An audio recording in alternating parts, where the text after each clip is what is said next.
All life on Earth is based on carbon, and began around 3.7 billion years ago in Earth's vast oceans.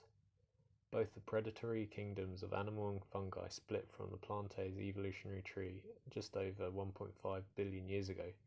Evolving aerobic respiration of oxygen and breaking down carbohydrates, it completed a circular molecular energy system, and in 1998 scientists discovered that the kingdom of fungi actually split from the animal evolutionary branch around 9 million years after they separated from plantae.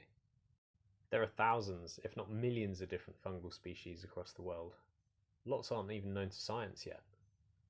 Research into the potential of fungal-based materials is really in its infancy at this stage, but it has the potential to answer many of the different questions which are facing the industry too. The objective is to undertake an impact assessment of combining two existing linear production chains of cereal crop production, byproduct of wheat straw, and separately, insulation for construction, to form a circular economy. The assessment will be made in line with the 3 EU action plans: the Bioeconomy Strategy Initiative, the Circular Economy Action Plan, and the Renovation Wave. In Europe, straw is the second largest unavoidable agricultural waste chain and is produced at a significant level.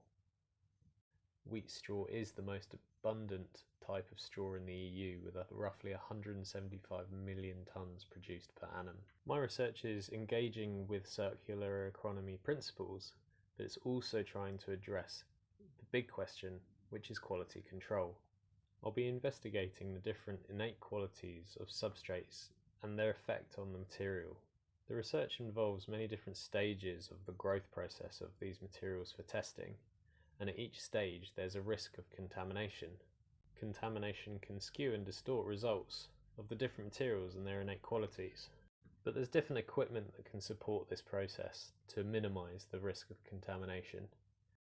At the moment, this PhD isn't supported by equipment funding, but it is essential, and this is what the application is for.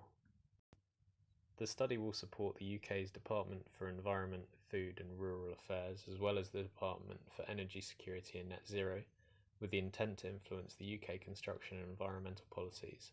The impact mycelium insulation could have by converting two linear chains of insulation and separately wheat straw to one circular economy has not yet been evaluated.